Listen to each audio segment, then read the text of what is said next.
Salam analisa, salam kehidupan, salam sehat. Sahabat-sahabat AK tolong disimak sampai habis biar tidak gagal paham. Sahabat-sahabat AK, kalau seorang anak sudah berani memfitnah, memframing orang tuanya sendiri, darah dagingnya sendiri, ini sangat luar biasa sahabat-sahabat AK.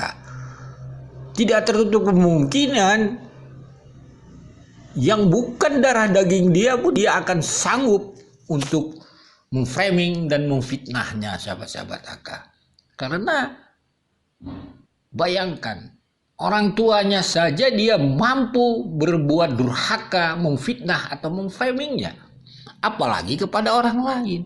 Tunggu saja nanti waktunya orang-orang tersebut akan dia juga fitnah dan framing sahabat-sahabat AK. Inilah kehidupan itu sahabat-sahabat AK, ingin memahaminya. Jadi dari sana kita bisa memahami dalam kasus Subang ini sahabat-sahabat AK melalui jejak digital. Telepon balik sih, telepon balik pakai HP saya, ditelepon, terus kata papa itu ya sambil kita ya bergegas mungkin ya bergegas takut ada apa-apa tuh, gak tahu firasat gimana langsung bergegas.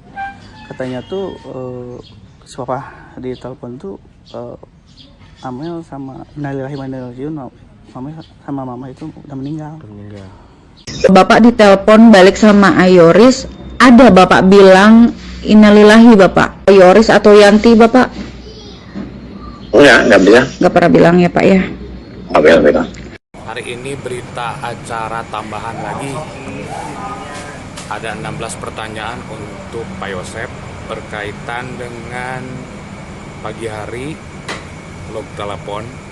Jadi Pak Yosep pagi-pagi jam 7.24 telepon korban Amel tapi handphonenya tidak ada yang angkat. Kemudian 7.26 menelepon Yoris tapi yang mengangkat istrinya Yoris ditelepon bilang bahwa Yoris tidur. Nah kemudian ketika Pak Yosep ada di kantor polisi, Yoris kemudian telepon. Sahabat-sahabat AK, pantaskah kita dengan akal sehat membela atau mendukung anak yang durhaka pada orang tuanya? Kan begitu sahabat-sahabat AK. Konteks dalam kata durhaka di sini adalah sahabat-sahabat AK. Jelas apa yang dikatakan saudara Yoris di monogram bahwa papanya di saat telepon balik mengucapkan ibu dan adiknya telah meninggal, itu dibantah oleh papanya. Tidak ada dia ucapkan seperti itu. Berarti anak seperti ini sahabat-sahabat AK adalah memfitnah bapaknya. Dia akan menghalalkan segala cara sahabat-sahabat akan. Jangankan kepada orang lain, kepada bapaknya aja dia tega seperti itu.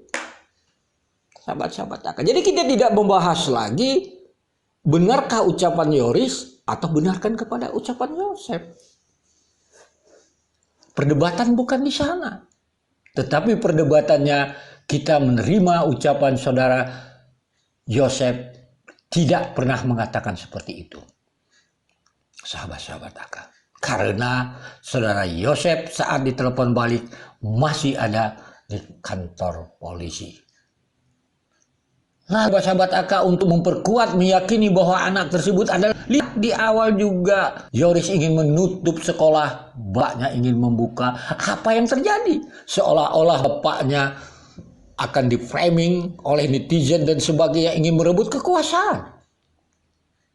Dan sebagai padahal sahabat-sahabat AK, apa yang terjadi? Setelah dia kembali ke bapaknya bergabung, lihat isu Danu tidak menandatangani BAP diungkap ke publik dengan atas namakan istrinya Yoris. Ini luar biasa. Itu AK bilang akan menghalalkan segala cara sahabat-sahabat AK.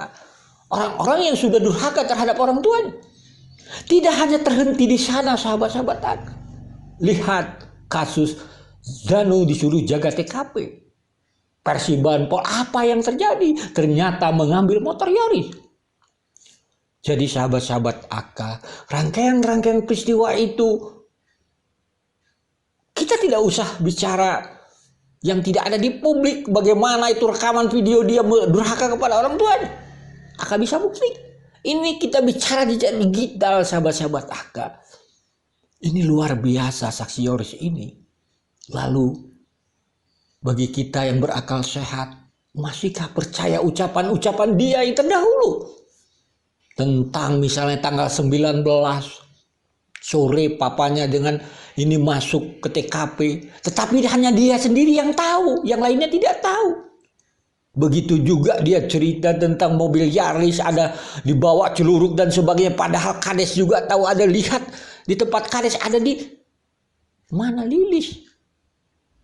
Ini sahabat-sahabat AK, pikir logika sehat berakal budi, pantaskah kita membela saudara Yoris? Ini fakta yang ada jadi digital, bukan di karangan AK. Sahabat-sahabat AK. Lalu apa lagi yang mau kita bahas? Di sini kita bisa bilang Yoris anak durhaka dalam konteks papanya tidak pernah menyebutkan ibu dan adiknya meninggal, tetapi Yoris mengatakan ibu dan adiknya meninggal sebelum dia ke TKP. Dia menyebutkan itu atas nama kata bapaknya, padahal bapaknya tidak ada mengatakan itu. Berarti dengan kata lain, analisanya saudara Yoris sudah tahu ibu dan adiknya meninggal walau dia belum ke TKP. Ini analisanya sahabat-sahabat AK. Mobilnya. Jadi yang bawa barang itu dimasukin itu ke mobil Yaris, dibawanya oleh Yoris. Nah, nggak tahu dikemanakan oleh Yoris. Nah itu. Yang saya tahu masih disimpan di Walilis. Oh iya. Gitu. Barang itu barang paket ya, paket Amel. Jadi tidak ada bawa barang apa-apa lagi. Tidak. Iya kan sepulang dari sana juga selesai bawa untuk kita masukin kucing ya. Terus kita pulangnya juga ke rumahnya si Walilis semua bareng. Waktu itu. Waktu itu langsung ke sana. Dan mobil disimpan di sana kalau nggak Di salah. sana semua. Sahabat AK, silakan datang ke channel Indra Jenal, di bawah deskripsi akan tampilkan linknya sahabat-sahabat AK. Sahabat-sahabat AK, inilah problem membahas kasus Subang ini, makanya lihat di channel AK selalu membahas tentang Yosep Yoris Danu, tidak terlepas daripada hubungan antara anak dan orang tua, hubungan antara pekerjaan dan sebagainya. Karena sahabat-sahabat AK, kalaulah kita ketahui bahwa Ibu Tuti dan Amel, kalaulah bicara tentang ibu dan anak, tentunya mereka tidak punya masalah sahabat-sahabat AK dengan siapapun. Kan begitu sahabat-sahabat AK. Makanya AK selalu menganalisa tentang sekolah sahabat-sahabat AK. Karena di sekolah tersebutlah Amel menjadi bendahara sekolah, Ibu Tuti ketepatan juga menjadi bendahara yayasan, dan mereka DWKO adalah saksi-saksi yang berasal dari sekolah, begitu juga saudara Yoris dan Yosep dari yayasan. Sekali lagi sahabat-sahabat AK, ini hanya sebuah analisa, akan menganalisa tentang Yoris melakukan tanda kutip fitnah terhadap orang tuanya. Di awal itulah AK sudah tidak percaya dengan ucapan saudara Yoris. Ditambah lagi dengan kisah-kisah Banpol, kisah-kisah tanggal 19 dan sebagainya, itu hanyalah sebuah bagaimana untuk membela diri Yoris tersebut sahabat-sahabat AK. Apakah dia membela diri terhadap kasus Rajapati ini? Ataukah dia membela diri terhadap masalah lain? Nanti rasanya waktu akan menjawab. Sekali lagi sahabat-sahabat AK, mohon maaf bila ada kata-kata AK yang salah. Salam sehat, salam kehidupan.